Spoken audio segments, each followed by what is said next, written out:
Concept है नबूवत का कंसेप्ट ऑफ प्रॉफिटहुड। कुरान ये बताता है कि सारे के सारे इंसान जो हैं जो इस दुनिया में हैं वो एक माँ बाप के जोड़े से पैदा किए गए हैं। कुरान ने कहा सूरह हुजरात के अंदर सूरह 49 के आयत नंबर 13 में, या अय्युहन नासो इन्ना खलकनाकुम मिन ज़करिन व उन्सा वजअलनाकुम शुऊबन व क़बाइला लितआरफू। ऐ इंसानों, हमने तुमको एक माँ बाप के जोड़े से पैदा किया, हमने तुमको एक माँ बाप के जोड़े से पैदा किया और तुमको फिर अलग अलग कबीलों में बांट दिया, इसलिए ताकि तुम एक दूसरे को पहचान सको। ये हिंदुस्तान के रहने वाले हैं, ये जर्मनी के वाले हैं, ये पहचान के लिए बनाया गया था। तो सारे के सारे इंसान जो है जब उसी एक माँ बाप के जोड़े से हैं तो इस हिसाब से तो सारे के सारे इंसान जो है वो आपस में भाई भाई हुए और इनका धर्म भी एक ही था, जिसको अरबी में इस्लाम कहते हैं, हिंदी में सनातन धर्म कहते हैं, इंग्लिश में रिलीजन ऑफ सबमिशन कह सकते हैं। और ऑलमाइटी गॉड ने हमें दुनिया में ऐसे ही छोड़ नहीं दिया, बल्कि हमारे गाइडेंस के लिए, हमारे हिदायत के लिए अलग अलग मौकों पे अपने चुनिंदा बंदों को भेजा दुनिया में, जिनको हम नबी कहते हैं, ये दूत कहते हैं, ये प्रोफेट्स कहते हैं, या रसूल कहते हैं, या मैसेंजर कहते हैं। कुरान ने कहा सूरह राद में सूरह 13 आयत नंबर 7 में, वलिकुल्लि कौमिन हाद, कि और हमने हर कौम में अपना एक मैसेंजर भेजा, अपना डराने वाला भेजा। कुरान ने कहा सूरह यूनुस में सूरह नंबर 10 के आयत नंबर 47 में कि हमने हर कौम में अपना एक नबी भेजा, हमने हर कौम में अपना एक मैसेंजर भेजा। तो कुरान ये बात वाज़ेह करता है कि अल्लाह की तरफ से कई सारे नबी आए इस दुनिया के अंदर, और आदम अलैहिस्सलाम पहले नबी थे और हजरत मोहम्मद सल्लल्लाहु अलैहि वसल्लम जो थे वो आखिरी नबी थे। लेकिन इनमें से कोई भी नबी जो था वो कोई नया दीन या नया धर्म लेके नहीं आया।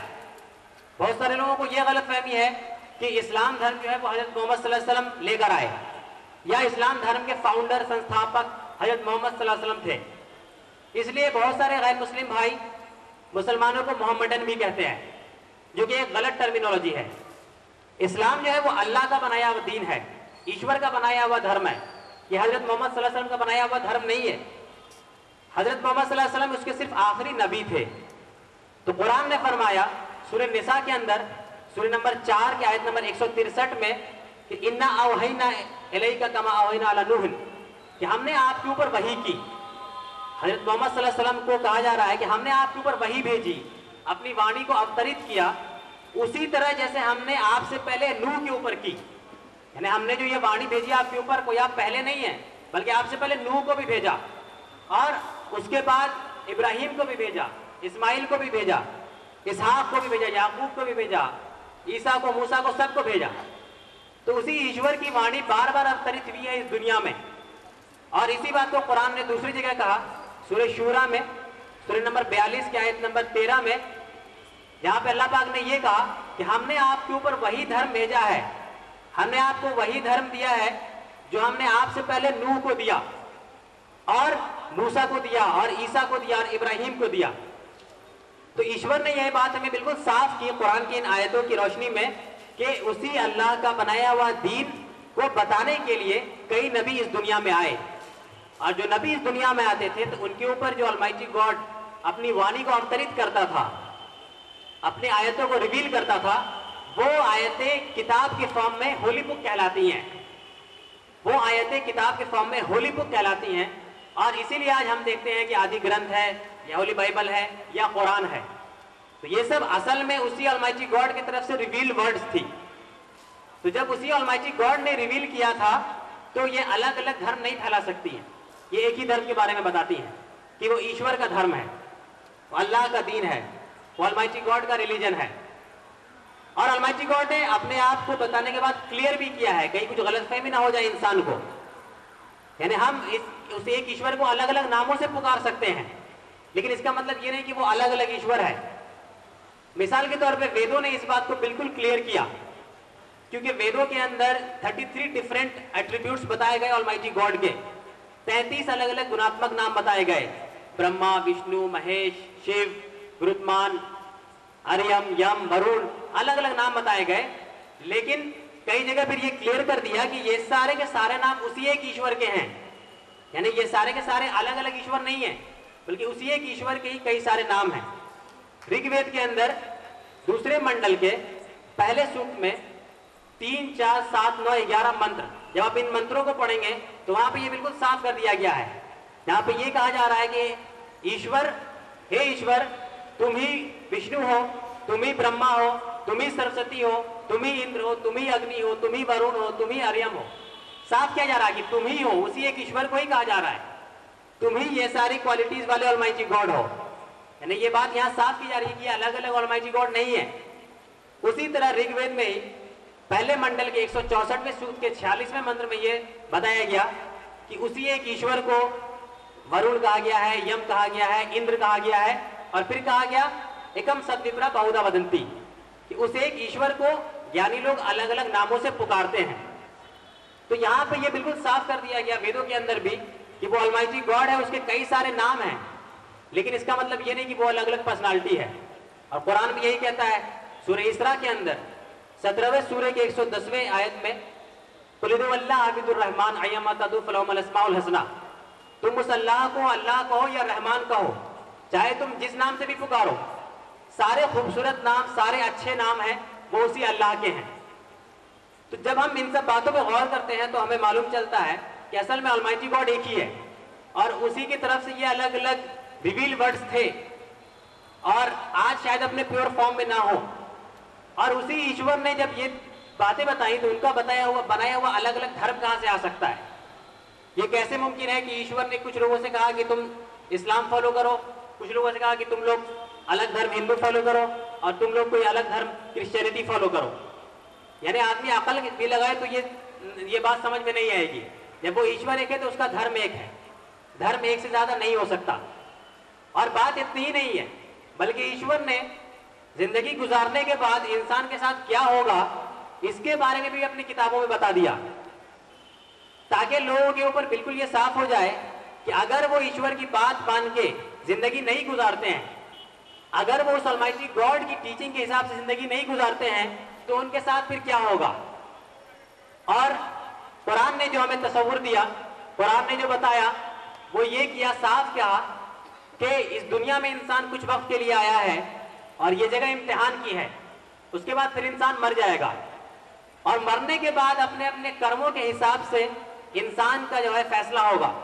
अगर उसने अच्छे कर्म किए थे तो वो स्वर्ग में जाएगा, अगर उसने अच्छे कर्म किए थे तो वो स्वर्ग में या जन्नत में जाएगा, जहां पे कि उसको मजे करने की चीजें हैं।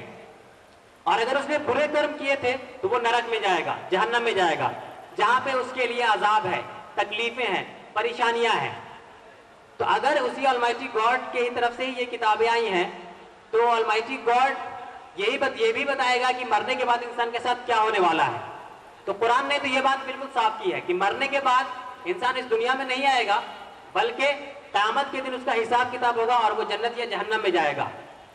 अब जब हम वेदों को देखते हैं तो हम ये पाते हैं कि वेदों के अंदर भी यही चीजों को बताया गया है, वेदों के अंदर भी इन्हीं चीजों का बयान किया गया है कि मरने के बाद इंसान के साथ क्या होगा, क्या वो इस दुनिया में दोबारा आएगा या फिर स्वर्ग नरक में जाएगा। वेदों ने बहुत सारी जगह बताया। मिसाल के तौर पे ऋग्वेद में 10वें मंडल के 16वें सूक्त के मंत्र नंबर 4 और 5 में ये बताया गया, ये प्रार्थना किया जा रहा है एक मरे हुए आदमी के लिए ईश्वर से कि हे ईश्वर, तू इसकी आत्मा को पुण्य आत्माओं के लोक में ले जाना। तुम हे ईश्वर, तू इसकी आत्मा को जो है पुण्य आत्माओं के लोक, यानी वैसा जगह ले जाना जहां पे कि पुण्य आत्माएं, नेक रूहें, नेक बंदे होती हैं। ये नहीं कहा जा रहा कि तू इसे दोबारा दुनिया में भेज देना, बल्कि वैसे जगह ले जाना जहां पे पुण्य आत्माएं रहती हैं। इसी के मंत्र नंबर 5 में ये बताया गया मृत पुरुष के बारे में कि ये मरा हुआ आदमी है और इसको एक दूसरी जिंदगी मिलेगी। वहां पे भी ये नहीं कहा गया कि उसको बार बार कई जिंदगी मिलेगी, यही कहा गया कि उसको दूसरी जिंदगी मिलेगी। और वेदों में आखिरत का वर्णन भरा पड़ा हुआ है। ऋग्वेद के ही 6ठे मंडल के 122 सूक्त में और मंत्र नंबर 1 से 4 में ये बताया जा रहा है, ये कहा जा रहा है, ये दुआ, ये फरियाद की जा रही है कि हम जो है नेक काम करें, हम सत्कर्म करें, और अच्छा करते करते हम जो है बूढ़े होने के बाद हमें जो है स्वर्ग प्राप्त हो। हम इस तरह नेक कार्य करें, हम इस तरह नेक अमाल करें कि हम बूढ़े हो जाएं, उसके बाद हम मरे तो हमें स्वर्ग मिले, हमें श्रेष्ठ लोक मिले, यानी हमें अच्छी जिंदगी मिली, हमें जो है अच्छी जिंदगी मिले।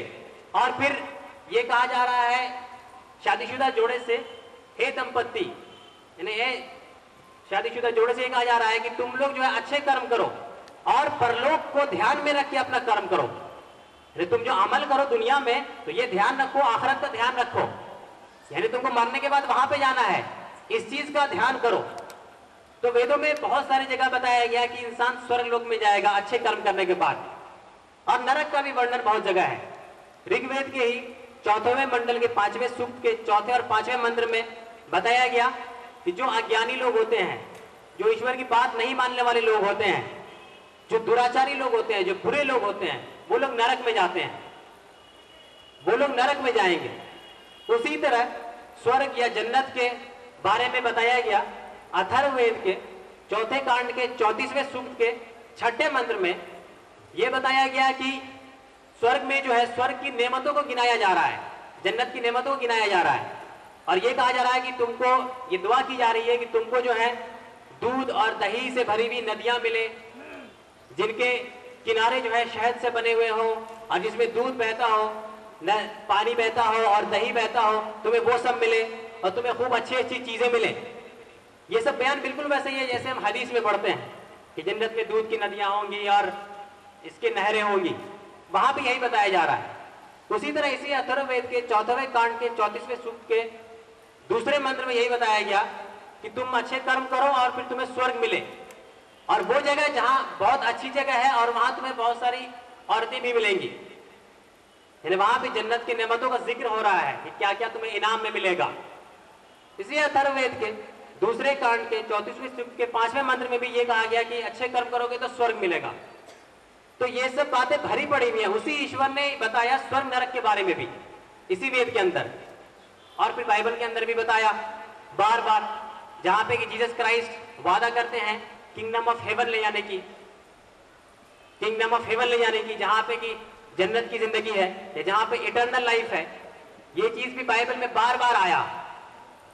और जिस तरह गॉस्पेल ऑफ मैथ्यू के अंदर चैप्टर नंबर 5 में वर्स नंबर 19 में जीसस क्राइस्ट ने कहा कि तुम में से जो लोग थोड़ी सी भी अगर अच्छे कर्म नहीं करेगा, अगर तुम कमांडमेंट तोड़ते हो, अच्छे कर्म नहीं करते हो, तो तुम फिर किंगडम ऑफ हेवन में नहीं जाओगे, और अगर तुम अच्छे कर्म करोगे तो तुम किंगडम ऑफ हेवन में जाओगे। तो जीसस क्राइस्ट भी बाइबल के जरिए हमें यही बता रहे हैं, और भी बहुत सारे जगह जीसस क्राइस्ट ने बताया।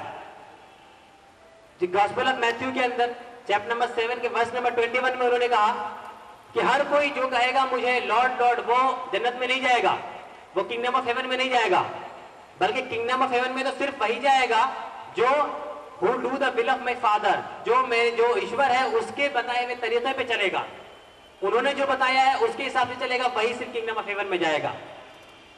तो इन तीनों किताबों में हम ये पाते हैं कि मरने के बाद हमारे साथ क्या होगा उसके बारे में सेम चीज बताया जा रहा है। हमारा डेस्टिनेशन सेम है, पैराडाइज हेल या जन्नत जहन्नम। फिर ये कैसे मुमकिन है कि ऑलमाइटी गॉड ने ये 3 अलग अलग धर्म बना दिए थे? हो सकता है कि हमसे कुछ समझने में गलती हो रही हो, तो वहां पे फिर जरूरत है कि हम वहां बैठ के जो है पुनर्विचार करें।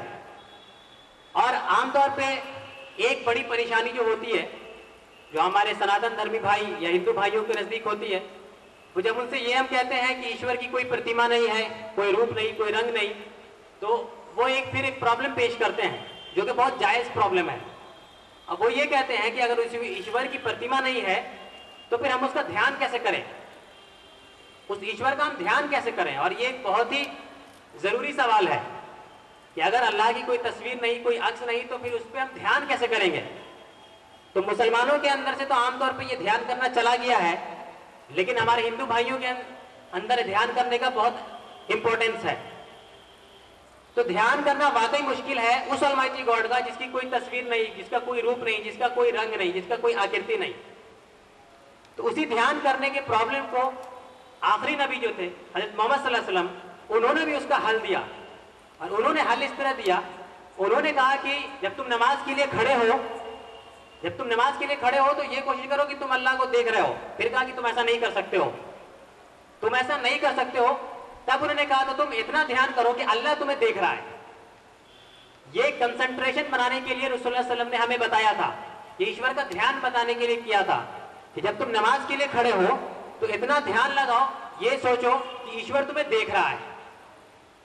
ये ध्यान लगाने का एक तरीका हमें बताया गया था नमाज के जरिए।